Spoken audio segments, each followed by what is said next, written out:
Hola, mi nombre es Juan Lucas Onieva y soy profesor en la Universidad de Málaga, aquí en España. Como docente, llevo ya casi una década no solamente impartiendo clases, sino también investigando, estudiando aspectos de mi área, como es la comunicación, la lectura y la educación. Durante estos años he tenido la oportunidad de publicar artículos en diferentes revistas, libros, en editoriales españolas, y la verdad es que ha sido una experiencia muy gratificante. Pero llegado un tiempo me he visto con una necesidad importante de investigar áreas y aspectos de mi área de investigación que fueran más allá del uso o del empleo de cuestionarios, que era lo que solíamos utilizar como prácticamente único instrumento junto a entrevistas a profesorado o estudiantes de primaria, secundaria o universidad. Por ello, el día que Gabriel Carrascosa, el presidente de la Asociación Europea de Neuromarketing, el cual me hizo saber, me dio a conocer, pues esos diferentes estudios que estaban llevando a cabo, la verdad es que me quedé fascinado cuando me fue también detallando cómo utilizan esos 5 dispositivos a los que pues, cualquier docente puede tener acceso. Y la verdad es que aquella noche dormí bastante poco. Dormí poco porque estaba en un momento de mi vida en la cual pues estaba muy a falta de investigaciones que la verdad aportaran algo más de lo que había hecho hasta el momento. Y bueno, la verdad es que al día siguiente volví a abordar a Gabriel dándole diferentes propuestas de investigación y él, como podía, fue orientándome hasta que finalmente fue en el año 2020, ahora en febrero, cuando pudimos llevar a cabo nuestra primera investigación. Una investigación que pudimos realizar a través de su laboratorio, Fusión Comunicación, y que nos planteamos, mi grupo de investigación y yo, pues estudiar, en este caso nos pareció adecuado, el libro de texto digital y el libro de texto en papel. Es decir, establecer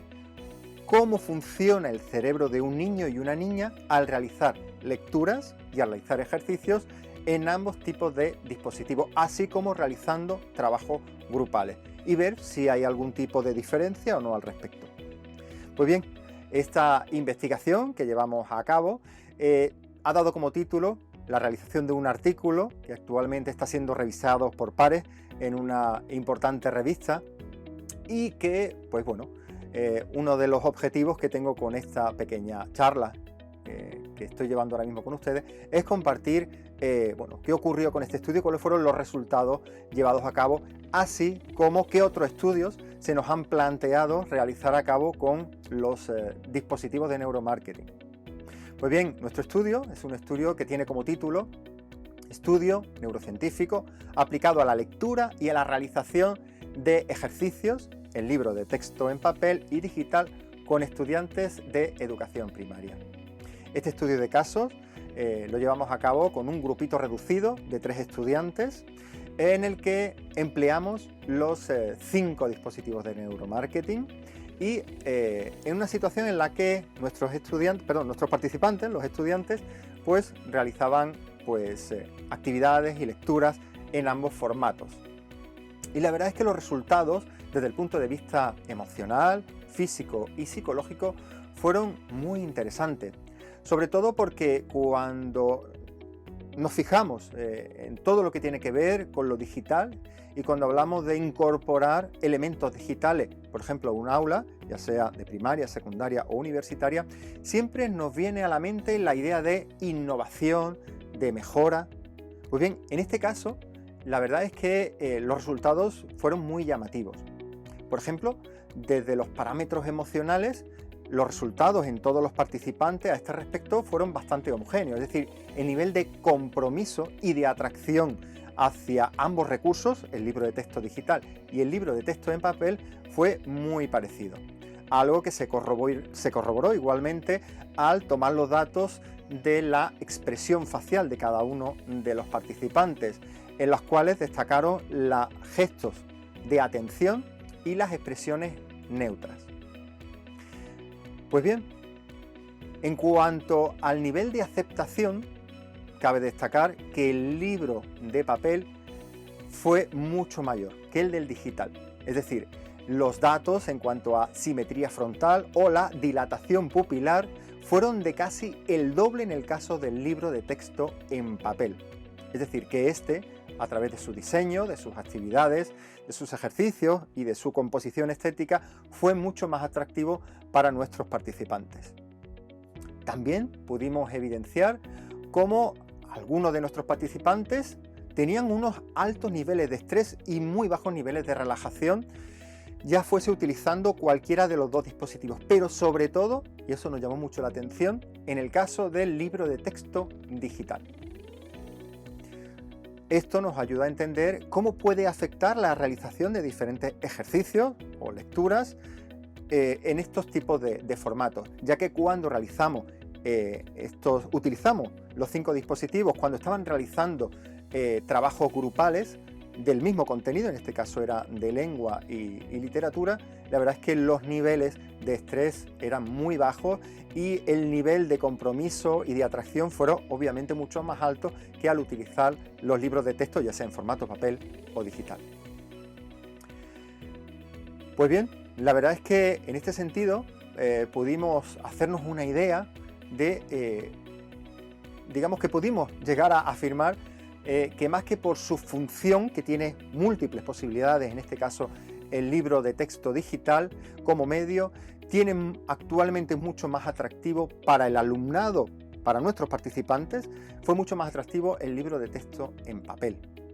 No solamente pensamos que por el contenido, sino también por el tipo de ejercicio, el color, el diseño, que fueron mucho más atractivos y estimulantes para los jóvenes que participaron. Si bien hay pocos estudios de esta temática, es decir, utilizar la educación con el neuromarketing, existe afortunadamente a día de hoy la neuroeducación, hemos seguido indagando y reflexionando sobre cómo seguir utilizando el neuromarketing para realizar investigaciones realmente novedosas y que puedan ayudarnos a aportar un conocimiento mucho más práctico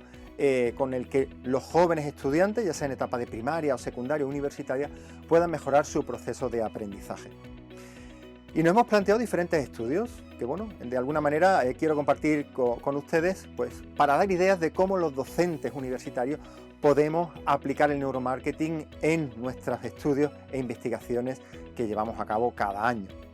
Pues, por ejemplo, nos planteamos realizar una comparativa de libros de texto, ya sea en digital o en papel, de diferentes editoriales. Esto ayudaría mucho a las editoriales a valorar, pues bueno, qué diferencia hay entre unas y otras para seguir mejorando. También sería interesante conocer el impacto de cómo el espacio, ya sea la distribución de mesas, de sillas, la decoración en un aula, la presentación de trabajos de los alumnos en las paredes, cómo todo ello puede ayudar o puede perjudicar en el aprendizaje del alumnado. Otro de los estudios que nos planteamos es cómo afecta en los jóvenes la lectura, ya sea solas, en compañía de sus padres o de otros compañeros, lo cual puede ayudar a muchos docentes a promover cualquiera de las opciones que sea mucho más favorable para los jóvenes. También el neuromarketing nos puede ayudar a mejorar diferentes tipos de recursos educativos, diferentes tipos de materiales que de alguna forma pueden ayudar a ser mejorados o de implantarse con mucha más seguridad. Además, cabe destacar también diferentes estudios que nos hemos planteado, por ejemplo, analizar desde el punto de vista emocional y psicológico, así como físico, diferentes propuestas metodológicas, es decir, metodologías activas, y ver cómo repercute en el alumnado esas nuevas metodologías con respecto a otras que llevan realizándose en nuestras escuelas, en nuestros institutos. Ya sea, por ejemplo, el aprendizaje basado en proyectos, el aprendizaje basado en retos o en problemas, a diferencia de esas otras metodologías. O, por ejemplo, ya terminando, ¿qué tipo de literatura puede motivar más a nuestros jóvenes? Ya sea desde el punto de vista temático, por el estilo o por el género. Pues bien, todos estos diferentes estudios creo que, al menos como ya he comentado al principio, en mi área de especialidad, como es la comunicación, la lectura, la literatura, la educación, creo que nos pueden aportar datos muy interesantes para mejorar el aprendizaje. En resumen, y para concluir, por mi experiencia he podido evidenciar, la verdad es, el resurgimiento de múltiples focos de investigación, al menos en mi área, y que esperamos poder ir estudiando en los próximos años, ya que nos pueden ofrecer datos y perspectivas nuevas de temas no abarcados hasta ahora, muy novedosos, de los cuales se había teorizado mucho, pero no se había recopilado hasta ese momento. Estamos hablando de hace, por ejemplo, 15 o 20 años, no se disponía de una manera tan sencilla de estos dispositivos de neuromarketing con los cuales ir indagando cómo funciona el cerebro adultos, en el caso de educación a mayores o de nuestros jóvenes, cómo funciona en diferentes aspectos de los procesos de aprendizaje. Muchísimas gracias por su atención y estoy a su disposición para cualquier pregunta que quieran hacerme al terminar esta sesión. Gracias.